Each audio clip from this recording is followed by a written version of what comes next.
विशेष police विधेयक सदन में पास, विपक्षी विधायकों ने विधानसभा अध्यक्ष के चैंबर का किया घेराव। आपस में भिड़े विपक्षी विधायक और पुलिसकर्मी। आरजेडी कार्यकर्ताओं ने निकाला विधानसभा मार्च। कार्यकर्ता और पुलिस के बीच हुई झड़प, दोनों ओर से की गई पत्थरबाजी। मधुबनी में हड़ताल पर कार्यपालक सहायक 8 सूत्रीय मांगों को लेकर दे रहे धरना। मांगे पूरी ना होने पर करेंगे विशाल धरना प्रदर्शन। मुजफ्फरपुर में आगामी त्योहार को लेकर जिला प्रशासन ने की बैठक। मौके पर डीएम, एसएसपी समेत कई लोग रहे मौजूद। बैठक में लिए गए कई अहम फैसले।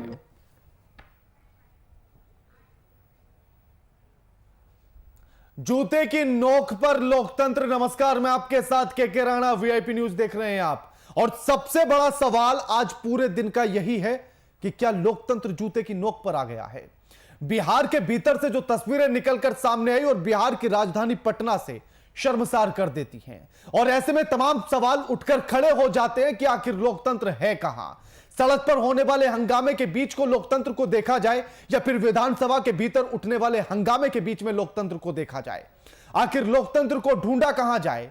जिस सदन के अंदर से कानून बनकर निकलता है, उसी सदन में आज कानून को ताक पर रख दिया गया है।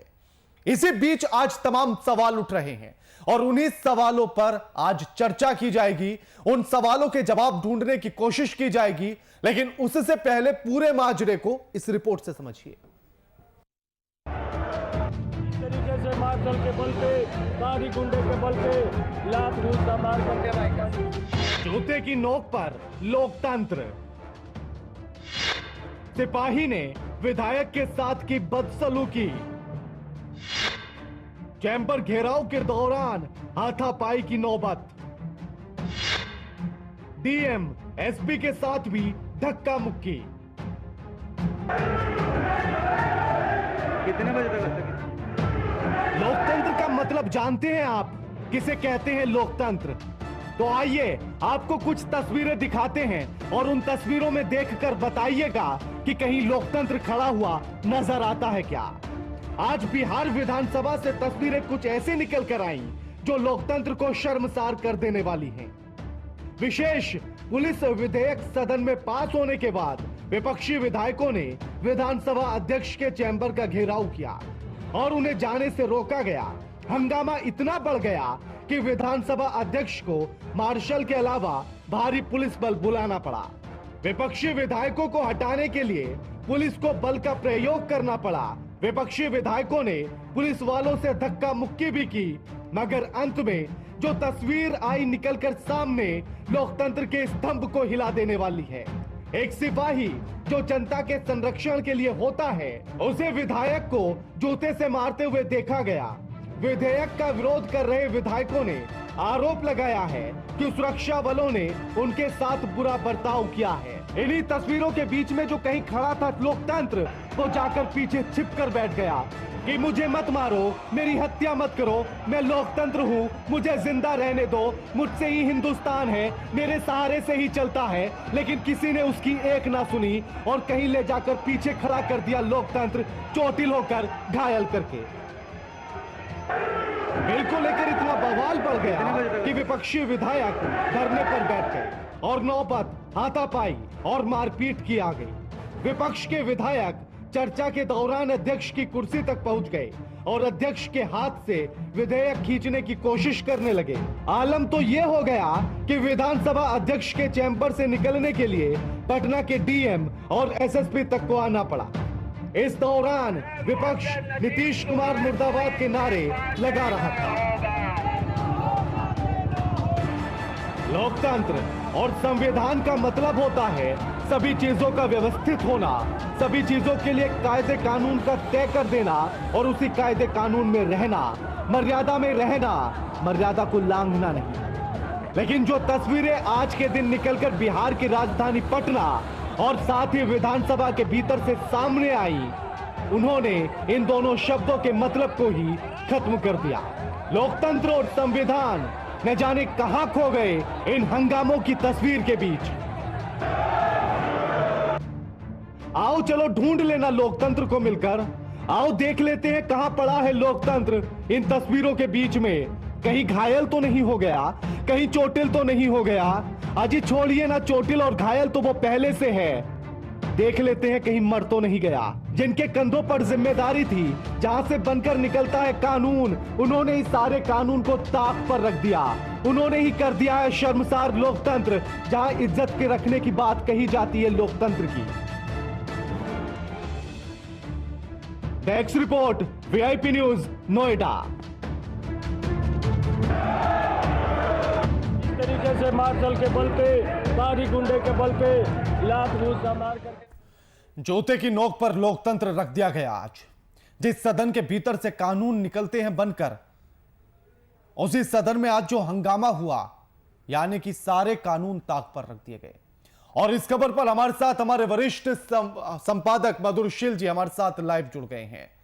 मधुर जी, आज की तस्वीर जो बिहार की राजधानी पटना से निकल कर आई, जो विधानसभा के भीतर से निकल कर आई, उन तस्वीरों को कैसे समझा जाए और फिर उनके बीच से कैसे ढूंढा जाए लोकतंत्र? देखिए राणा, जिस तरह की घटना आज सदन में या सदन के बाहर हुई है, उसको लोकतंत्र के मर्यादा के अनुरूप, लोकतंत्र की अवधारणा के अनुरूप नहीं माना जा सकता। और जो एक तरीका था निर्वाचित, कह लीजिए कि जो लोग सदन, जो व्यक्ति सदन का सदस्य है, माननीय विधायक जो लोग हैं, जिनको कि लाखों लोगों ने चुन करके भेजा है और जो अपने क्षेत्र का प्रतिनिधित्व करते हैं, और तमाम वो कोई व्यक्तिगत निजी समस्याओं को लेकर के प्रदर्शन या आंदोलन नहीं कर रहे थे सदन के बाहर, या जो घेराव का कार्यक्रम था वो पहले से सूचना देने के बाद, विधिवत जो औपचारिकता होती है उसको पूरा करने के बाद विपक्षी विधायक जो हैं या विपक्षी नेता जो हैं या कार्यकर्ता हैं वो सड़कों पर उतरे थे। लेकिन जिस तरह की कार्रवाई पटना पुलिस के द्वारा या बिहार पुलिस के द्वारा की गई उनके खिलाफ आपने तस्वीरों में देखा है कि महिला विधायकों के साथ भी, महिला नेताओं के नेत्रियों के साथ भी किस तरह का व्यवहार किया गया है, तो इसको लोकतंत्र के मर्यादा के अनुरूप तो कतई माना नहीं जा सकता। या सदन के अंदर मान लीजिए किसी बिल को आप पारित करा रहे हैं, ध्वनि मत से पारित करा रहे हैं, ठीक बात है, लेकिन बिल की प्रति को, विपक्ष भी वहाँ बिल की प्रति को प्रेम कुमार के हाथ से छीनना सदन के अंदर, तो ये तमाम चीजें, और फिर एक दूसरे पर आरोप प्रत्यारोप जो चलता रहा, ये एक अलग घटना है, सदन के अंदर की घटना है, अलग एक घटना है। बेल में सदस्य जाते रहे हैं, बिल की प्रतियां फाड़ी जाती रही हैं, ऐसे उदाहरण आपको लोकसभा, राज्यसभा, विधानसभा, विधान परिषदों में भी राज्यों की अलग अलग राज्यों में आपको देखने को मिल सकती हैं। लेकिन इस बेल में सदन के सदस्य जाते रहे हैं, विपक्षी नेता बेल तक जाते रहे हैं, मार्शल के द्वारा उनको सदन के बाहर किया जाता रहा है। लेकिन जिस तरीके को आज सदन के बाहर अपनाया गया, या जिस तरह से विधायकों को घसीटा गया रोड पे, एक तरह से कह लीजिए दूर कई, तो एक उनकी जो एक मान हानि हुई है, जो प्रदर्शन कर रहे थे, जो जनता की आवाज बन करके सरकार को उनकी समस्या से रूबरू कराना चाहते थे, समस्या से अवगत कराना चाहते थे, उनके साथ इस तरह की घटना, तो ये जो लगातार आप देख रहे हैं कि कभी पुलिस वाले किसी आम आदमी को पीट रहे हैं, आज खास लोगों को, माननीय जो होते हैं, जो विधायक होते हैं वो खास माने जाते हैं, आज उनके साथ भी, तो एक तरह से कह लीजिए कि बिहार अब उस राह पे चल पड़ा है कि आम और खास का फर्क, उनको सुरक्षा देने के नाम पर, राज्यवासियों को सुविधा देने के नाम पर भले ही नहीं कर पाई हो, बिहार की सरकार नहीं कर पा रही हो, लेकिन यातना देने के नाम पर उसने सबको एक चश्मे से देखने का काम शुरू किया है। और जिस तरह से आम लोगों पर लाठियां बरसा रही थी पुलिस परसों, कल की दूसरी घटना हुई थी, आपने देखा ही होगा, आपने दिखाया था दर्शकों को, तो जो रवैया यातना देने के नाम पर, प्रताड़ना देने के नाम पर आम लोगों के साथ पुलिस का रहा है या सरकार का रहा है, बिहार सरकार का, वो रवैया आज खास लोगों के साथ, तो इसमें सरकार भेद नहीं कर रही। तो अब आप, लेकिन कई ऐसे मामले हैं जो सरकार को देखना चाहिए था हर एक ही चश्मे से, और दूसरे मामले में, सुरक्षा के मामले में, सुविधा के मामले में, विकास के मामले में, तो वहां सरकार पूरी तरह से विफल है। लेकिन यहां आप देखेंगे कि जिस तरह से पुलिस यातना दे रही है या पुलिस प्रताड़ित कर रही है, आप देख रहे हैं विधायकों को घसीटा जा रहा है, महिलाओं के साथ वहां भी बदसलूकी की गई थी, मोतिहारी की घटना जो थी वहाँ भी बदसलूकी की गई थी। आज आप देखेंगे कि जो निर्वाचित सदस्य हैं, महिला नेत्री हैं, उनके साथ भी इस तरह की घटना हो रही है।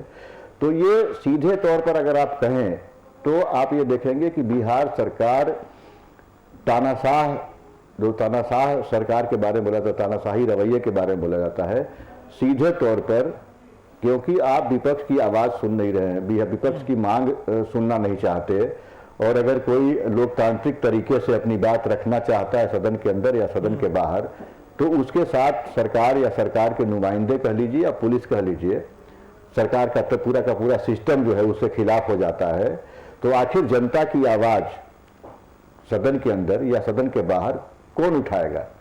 अगर जिसके साथ इस तरह की घटना होगी, आज जिन करकर्ताओं पर लाठी बरसाई गई या जिन नेताओं को, जिन विधायकों को घसीटा गया, तो आज सत्ता पर जो काबिज है उनको ये मान बैठे हैं कि लगातार वो सत्ता पर ही काबिज रहेंगे। अतुल जी, आपके पास मैं लौटूंगा। हमारे साथ जेडीयू की प्रवक्ता सुहेली मेहता फोन लाइन पर जुड़ गई हैं। सुहेली जी, स्वागत है आपका वीआईपी न्यूज पर।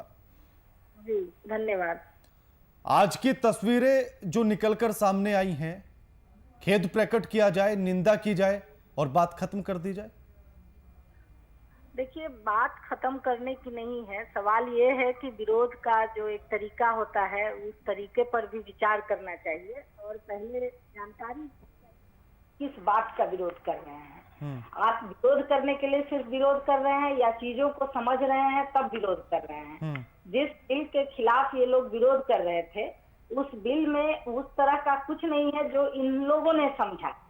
बिल को सही ढंग से, उस विधेयक को पढ़ा नहीं गया, समझा नहीं गया इन लोगों के द्वारा कि आखिर किस नियत से अगर सुहेली जी समझा नहीं गया तो कहीं ना कहीं सत्ता पक्ष कमजोर रहा इस मामले में, कि विपक्ष को समझा नहीं पाया। देखिए, समझाने के लिए तो बात तो सही है कि बहस करने का एक समय, बहस करने के समय में वो जो विधानसभा के अध्यक्ष हैं उनको इन लोगों ने बंद करके रख दिया। भाई, सवाल यह है कि आप विरोध कीजिएगा, जब आप पूरे संवैधानिक प्रक्रिया का विरोध कीजिएगा, एक बचकानी हरकत कीजिएगा, तो इसका तो कोई इलाज नहीं है। इसके लिए सदन चलना चाहिए, इसमें बहस होना चाहिए। आपने पूरा समय ले लिया, जो बहस का समय था वो सारा समय आप लोगों ने विरोध करके ले लिया। आप जब सभापति नहीं रहेंगे सदन में तो कहां से बहस होगा? बहस होनी चाहिए थी इस पर, उसी में जानकारी मिलती इस पर। और जब विधेयक पेश हुआ, पेश होने के बाद उसको समझना चाहिए। इसलिए विरोधी सिर्फ विरोध करना है, इसलिए विरोध करते हैं। और एक ठीक है, अब हंगामा जो इन लोगों का, जो विरोधी दल का शुरू से जो एक संस्कार रहा है इन लोगों का, पुलिस पर पथराव करना। अरे धरना प्रदर्शन पथराव के लिए होता है क्या? आप उनका तो कहना है कि प्रशासन की तरफ से शुरुआत की गई थी। नहीं, शुरुआत बिल्कुल नहीं। आप देखिए ना वीडियो सब में कि कैसे शुरुआत की गई थी। पहले पुलिस ने पानी की बौछार की, उसके बाद लाठी चार्ज किया, तब बढ़ के कार्यकर्ता। बौछार कब की? जब एक लाइन आपको दिया गया है कि आपका प्रदर्शन यहाँ के आगे नहीं होगा, या कोई भी अपना एडमिनिस्ट्रेशन ने तय किया कि आपका रास्ता ये होगा, आपका लाइन ये होगा, तो लाइन को तोड़ना और नहीं तोड़ने देने पर पथराव करना स्वाभाविक सी बात है। आप जिस मुद्दे पर जा रहे हैं कि क्या भाई, तो प्रशासन व्यवस्था सही नहीं है बिहार की और आप गुंडागर्दी कर रहे हैं, तो ऐसे में पुलिस अपने अनुसार जो जिस समय जो आज सुहेली जी, आज जिन मुद्दों को लेकर प्रदर्शन था, बेरोजगारी, भ्रष्टाचार, शिक्षा, कानून व्यवस्था, आपको कहां तक लगता है कि ये मुद्दे जायज हैं और इनमें सुधार की जरूरत है? पूरे देश में कोई भी स्टेट ऐसा नहीं है जहां की 100% सब कुछ हुआ होगा। और बेरोजगारी, बिहार में कितने परसेंट हुआ? सुनिए ना, आप बताइए ना, बिहार में कितने परसेंट हुआ? बेरोजगारी की बात है, जहां तक बिहार पूरी कोशिश कर रहा है। बिहार सरकार अभी तरह तरह की योजनाएं, उद्यमी योजना, एक आंकड़ा मैं दे देता हूं सुहेली जी, एक आंकड़ा मैं दे देता हूं। बिहार बजट का महज 0.43% उद्योग को गया है, उसका आंकड़ा भी दे देता हूं। 200 करोड़ रुपए खाते में गया कि इससे उद्योग धंधे खुलेंगे, रोजगार होगा। अगर पूरा आंकड़ा निकाला जाए, जहां आपने 20 लाख रोजगार, 19 लाख रोजगार देने की बात की है 5 साल में, अगर पूरा आंकड़ा निकाला जाए, 10 लाख तक की लिमिट है, मैक्सिमम 5 लाख सरकार देगी सहायता करने के नाम पर, यानी कि कुल मिलाकर एक साल में 20,000 लोगों को रोजगार दिया जा सकता है। और इतना ही फिर महिलाओं में है जो 200 करोड़ अलग से महिलाओं के लिए दिया गया है, यानी कि पूरे 5 साल में 1 लाख रोजगार पैदा किए जा सकते हैं। 19 लाख कैसे पूरे होंगे? मेरा ये कहना है कि ये एक ही साल का ना बजट है भाई, 5 साल का तो बजट नहीं ना हो गया, फिर अगला साल होगा। आप इस चीज को समझिए। अगर एक साल में 20,000 दिए जा रहे हैं और 19 लाख पूरे 5 साल में देने हैं, पूरा हो जाएगा तो टारगेट? ठीक है ना, देखिए पहला साल में पहला साल होने दीजिए, उसके बाद की बात है ना।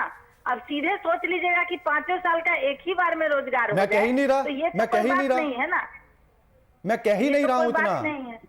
हाँ, मैं तो कह रहा हूं कि एक साल में केवल 20,000 लोगों को ही रोजगार दिया जाएगा, देखिए आप ही के बजट के हिसाब से। सरकार पूरी तरह प्रयासरत है, और जो योजना आई है उस पर पहले आप लोगों को करने दीजिए, उसके बाद जैसे जैसे कोई केंद्र सरकार ऐसा थोड़ी है कि एक ही बार में कसम खा लेती है कि अब इसके आगे हम नहीं बढ़ेंगे। कोई भी चीज की शुरुआत होती है, उसके बाद फिर वो अपना फुल ये में आता है। इसलिए देखिए 19 लाख रोजगार आपको 5 साल में देने, ये आपका वादा था। और जो लोग आज प्रदर्शन कर रहे हैं, सुहेली जी, 19 लाख रोजगार आपको 5 साल के भीतर देने, ये वादा था। उसके हिसाब से अगर एक साल का जो एवरेज है वो निकाला जाए तो लगभग 3.25 या फिर 4 लाख के आसपास निकल कर आता है। आप केवल 20,000 को दे रहे हैं, कहां आ रहा है एवरेज? आज प्रदर्शन कर रहे हैं, तो ऐसे लोगों के प्रदर्शन करने का और विरोध करने का कोई उतना मतलब मैं जा ही नहीं रहा हूं, मैं विरोध प्रदर्शन पर जा ही नहीं रहा हूं। मैं आपसे सिर्फ वो सवाल कर रहा हूं जो वादे आपके थे। नहीं तो वादे एक साल में पूरे होते हैं क्या? अभी जुम्मा कितने दिन हुए हैं? मैं एक ही साल की बात कर रहा हूं, मैं पहले बजट सत्र की बात कर रहा हूं। हाँ, अगर पूरे 5 साल में आपको 19 लाख रोजगार देने, तो पहले साल का टारगेट क्या होगा आपके हिसाब से? अब ठीक है, तो अगला साल में ज्यादा 4 लाख या 20,000? 4 लाख या 20,000? अगले साल में ज्यादा उसका टारगेट होगा। अब अभी अचानक से आप पूछे हैं, तो इसका हिसाब किताब हम भी जोड़ के दूसरे दिन बैठेंगे, तो इस पर हम आपसे चलिए सुहेली जी, पर ही आप एक दिन चर्चा कर लीजिए। सुहेली जी, आप आज रात को इसका हिसाब किताब जोड़ लीजिएगा, कल आपसे फिर जुड़ूंगा मैं। लेकिन हमारे साथ हमारे वरिष्ठ संपादक जुड़े हुए हैं, मधुरशील जी, वो भी आपसे कुछ सवाल करना चाहते हैं। मधुर जी, देखिए ना, सुहेली जी से सवाल नहीं करना है, बल्कि बताना जरूर चाहूँगा कि जिस तरह से उन्होंने सीधे तौर पे उदाहरण ये दिया कि देश के दूसरे राज्यों में भी कानून व्यवस्था की स्थिति खराब है, तो बिहार में भी है, तो कोई बड़ी बात नहीं है। और जब भी आप इनके नेताओं से बात करेंगे तो ये लोग पूर्ववर्ती सरकार की, पहले की सरकार का मतलब उदाहरण देते हैं, और ये उस समय भूल जाते हैं कि ये इनका लगातार 16वां साल है। बीच का अगर वो, हालांकि नीतीश कुमार का तो लगातार 16वां साल ही है। अभी 3 दिन पहले नीरज सिंह बबलू ने तो इससे भी अच्छा बयान दिया था। उन्होंने कहा कि पूरे विश्व भर में हो रहा है अपराध। अब देखिए आप जी, हेलो जी बोलिए। हाँ, मेरा ये कहना है कि अपराध पर जीरो टॉलरेंस की बात, अपराध को बढ़ावा हम लोग नहीं देते हैं, और हमारी सरकार नहीं देती है। हमारी सरकार में एक अन्य मार्ग से किडनैपिंग के प्लानिंग नहीं होते हैं, ये हमारा कहना है। अब पत्रकार महोदय कह रहे हैं, तो निश्चित रूप से अगर आप कोई बात करेंगे तो हम इतिहास में जाएंगे ही, क्योंकि इतिहास ही वर्तमान को तय करता है। इतिहास वाले आज अगर उछल कर विरोध कर रहे हैं, तो पहले अपना, वो तो टेस्टेड है ना, वो कोई नए आदमी तो है नहीं कि वो कहेंगे। मधुर जी अपनी बात पूरी रखिए। अब तो 16 वर्षों तक लगातार राज्य सत्ता पर काबिज रहने वाली पार्टी के नेता अगर ये बोले कि दूसरे राज्यों में है, सुशासन बाबू किसी को पूरे हिंदुस्तान में किसी सीएम के साथ नहीं टैग हुआ, नीतीश कुमार के साथ ही सुशासन बाबू का नाम तगमा टैग हुआ। और वास्तव में जब वो स्थिति बिहार की बनी थी, जब एक फिजा बदली थी बिहार की, तो उम्मीद भी नीतीश कुमार और उनकी पार्टी से, एनडीए गठबंधन की सरकार से बिहार की जनता ये करती है कि जिस सुशासन बाबू की सरकार इसके पहले के टेन्योर तक चला करती थी, वो कहाँ गई, वो प्रशासनिक क्षमता या उस तरह की स्थितियां जो लगातार आज इस पर वो ढांकने की कोशिश करने की जरूरत नहीं है, बल्कि वजह तलाशने की जरूरत है कि आखिर अपराध बिल्कुल सुहेली जी, बिल्कुल शुक्रिया सुहेली जी आपका हमारे साथ ये तमाम बातचीत करने के लिए। लेकिन तैयारी रखिएगा, अगली बार फिर जुड़ूंगा आपसे इसी मुद्दे पर, रोजगार वाले पर। मधुर जी, अब उन्होंने तो बड़े आराम से कहकर निकल गई कि हमें पहले से पता होता तो तैयारी करके आते इस मुद्दे पर। बात देखिए राणा, तैयारी की नहीं है। जी। सवाल यह है कि जो अगर आप आज विपक्ष अगर सच बोलने की कोशिश कर रहा है, राज्य में कानून व्यवस्था की जो स्थिति है उस पर अगर सरकार को आईना दिखाने की कोशिश कर रहा है, तो आप उस पर लाठीचार्ज कर रहे हैं, फव्वारे जो है पानी का वो फेंक रहे हैं। आप कानून व्यवस्था को दुरुस्त करने में अगर ये एनर्जी, ये शक्ति, ये पावर लगाते तो शायद विपक्ष को इस तरह के प्रदर्शन का, इस तरह के आंदोलन का अभियान, कार्यक्रम तय करने की कोशिश नहीं करनी पड़ती। तो आप जहां जो काम करना है, अगर उन्होंने कहा कि विपक्ष नहीं समझ पाया, विपक्ष को समझाने का किसका काम है? पूरे प्रदेश की जनता को समझाने का किसका काम है? आप सत्ता पर काबिज हैं। कई बार ऐसा होता है कि बहुत सारे बिल विधेयक इस तरह के लाए जाते हैं, तो सलाह मशविरा परामर्श जो कार्य मधुर जी, आपके पास लौटूंगा। हमारे साथ मृत्युंजय तिवारी आरजेडी के प्रवक्ता हैं, फोन लाइन पर जुड़ गए हैं। मृत्युंजय जी, स्वागत है आपका वीआईपी न्यूज पर। धन्यवाद। मृत्युंजय जी, आज की जो तस्वीरें बनी हैं, चाहे फिर वो विधानसभा के भीतर बनी हो या सड़क पर बनी हो, कहां लोकतंत्र ढूंढे और कहां मर्यादा ढूंढे? देखिए, लोकतंत्र को आज पैरों से कुचला गया, जूतों से, लातों से रौंदा गया। ये दुर्भाग्यपूर्ण स्थिति है। शायद आजादी के बाद इस तरह का दृश्य किसी ने देखा हो। ये रौंदा किसने है मृत्युंजय जी? रौंदा किसने है?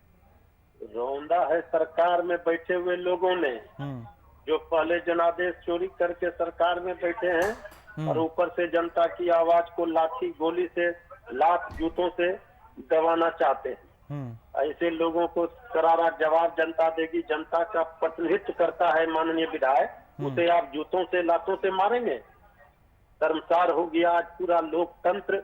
विधानसभा के परिसर में माननीय विधायकों को इस तरह से पीटा गया है, इस तरह से बदसुल्की किया है कि ये सरकार डबल इंजन की ये बता रही है अपने करतूतों के कारण। जो काले कानूनों की जननी ये सरकार है, गिरेगी। जो सच्ची आवाज को रोके वो दीवार भी गिरेगी। ये सड़क से लेकर सदन तक नेता विरोधी दल तेजस्वी यादव जी ने, राष्ट्रीय जनता दल ने, तमाम विपक्षी पार्टियों ने जनता की आवाज को उठाने का काम किया है। मृत्युंजय जी, हमारे साथ हमारे वरिष्ठ संपादक जुड़े हुए हैं, मधुरशील जी। मधुरशील जी, उनका कहना है कि सत्ता पक्ष ने लोकतंत्र को रौंद दिया है और उसी की ये तस्वीरें थी। इतिहास में पहली बार ऐसा हुआ है। राणा, मैं तो मतलब मृत्युंजय जी के बोलने से पहले ये बात बोल चुका हूं कि जो लोकतंत्र की मर्यादा है, लोकतंत्र की जो अवधारणा है, जिस पर हमारा पूरा देश और संविधान कायम है, और उसको कुचलने की कोशिश और सीधा सीधा डिक्टेटरशिप, जो तानाशाही आप कहते हैं, किसी भी सरकार का तानाशाही रवैया कहते हैं, उसका इससे ज्वलंत और जिंदा उदाहरण कुछ हो ही नहीं सकता। एक आम आदमी के साथ आपकी पुलिस क्या सलूक करती है? 2 दिन पहले मोतिहारी में डंडे बरसाती है, महिलाओं को पीटती है, और आज आपने उन खास माननीयों को भी उसी चश्मे से देख लिया जो निर्वाचित प्रतिनिधि है, जनप्रतिनिधि हैं, जो आंदोलन कर रहे हैं, जनता की आवाज, आपको सच का आईना दिखाने की कोशिश कर रहे थे कि राज्य में जो कानून व्यवस्था की स्थिति बद से बदतर होती जा रही है, लोग खौफ के साये में जी रहे हैं, और अगर वो सच का आईना दिखाने विपक्ष जनता का, आम आवाम का आवाज बन करके आपके पास प्रदर्शन करने आ रहा है, एक प्रतीकात्मक आंदोलन कर रहा है, जो लोकतांत्रिक जो हथियार है उनके पास, उसके साथ, और आप इस तरह की महिला विधायकों के साथ भी आपने वही सलूक किया। मधुर जी, विधानसभा अध्यक्ष का जिस तरह से घेराव किया गया, उनको बंधक बनाया गया, वो संवैधानिक था? देखिए, विधानसभा अध्यक्ष कोई बंधक बना ही नहीं सकता। अगर अपनी मांग रखने के लिए 10-5 मिनट अगर कोई नेता प्रतिपक्ष हो, चाहे विधायक विपक्ष के विधायक हो, अगर उनसे मशविरा कर रहे हैं, उसको अगर कोई बंधक बनाना कह रहा है, क्योंकि विधानसभा अध्यक्ष विधानसभा के कस्टोडियन होते हैं, और विधानसभा के अंदर कोई विधायक असलहा लेकर के नहीं प्रवेश करता और ना कोई हरवे हथियार के साथ प्रवेश करता है। तो ये सत्ता पक्ष के लोग चाहे लाख आरोप लगा लें, विधानसभा अध्यक्ष को आप ये बताइए कि कोई डीजीपी के कार्यालय में डीजीपी को कोई अगवा कर सकता है क्या, या बंधक बना सकता है क्या? तो विधानसभा अध्यक्ष कस्टोडियन है पूरे विधानसभा के भवन में, उनके साथ मार्शल हैं, सुरक्षा कर्मी हैं, उनको कौन बंधक बना सकता है? तो ये जो आपने किया है सदन के अंदर या सदन के बाहर, उसको कहीं ना कहीं उस पर पर्दा डालने की कोशिश सरकार या सत्ता पक्ष से जुड़े हुए लोग कर रहे हैं। और जो घटना हुई है बिहार पटना की सड़कों पर आज, वो निंदनीय है, चाहे जिस कड़े शब्दों में आप निंदा उसकी कर लीजिए, क्योंकि अगर आंदोलन होता है लोकतांत्रिक तरीके से तो उसको कहीं ना कहीं, और इस तरह से अगर आप पानी का फव्वारा और लाठी चार्ज करने के अलावा विधायकों को आप सड़कों पर घसीट रहे हैं, तो जो भी सदन के अंदर घटना हुई है इससे न्यूनतम ही आकी जाएगी। जी बिल्कुल, शुक्रिया आपका मधुर जी, हमारे साथ ये तमाम बातचीत करने के लिए, चर्चा में शामिल होने के लिए। लेकिन सवाल आज तमाम उठे हैं, सवाल आज की तस्वीरों के बाद तमाम उठेंगे। और ऐसा जो बताया जा रहा है कि आजादी के बाद पहली बार है जो तस्वीरें विधानसभा के भीतर आज बनी हैं, वो तस्वीरें पहली बार बनी हैं। और ये शर्मसार कर देने वाली तस्वीरें हैं लोकतंत्र को, संविधान को। जिस तरह से घेराव विधानसभा अध्यक्ष का किया गया और उसके बाद जो सलूक किया गया विधायकों के साथ, वो सलूक बुरा था, अभद्र था, व्यवहारिक बिल्कुल भी नहीं था। जिस तरह से उन्हें उठाकर बाहर फेंका गया, जिस तरह से उन पर जूता मारा गया, एक जनता के द्वारा चुनकर आने वाले प्रतिनिधि के साथ इस तरह का सलूक पुलिस के द्वारा कहां तक जायज ठहराएंगे आप? बांका की तस्वीर इसी तरह की थी, परसों मोतिहारी से तस्वीर आने वाली पुलिस की उसी तरह की थी, और उसी चश्मे से देखा आज माननीयों को, विधायकों को, और जिस तरह से पुलिस ने उनके साथ सलूक किया।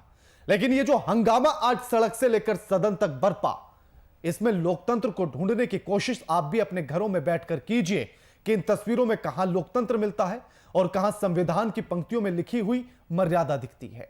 अगर दिखे तो सोचिएगा कि सही हुआ, और अगर नजर नहीं आए तो फिर इस पर मनन और चिंतन करना बेहद आवश्यक है, और फिर सोचिएगा कि इनको कैसे वापस लाया जाए। फिलहाल इतना ही। लगातार खबरों के लिए देखते रहिए VIP न्यूज। नमस्कार।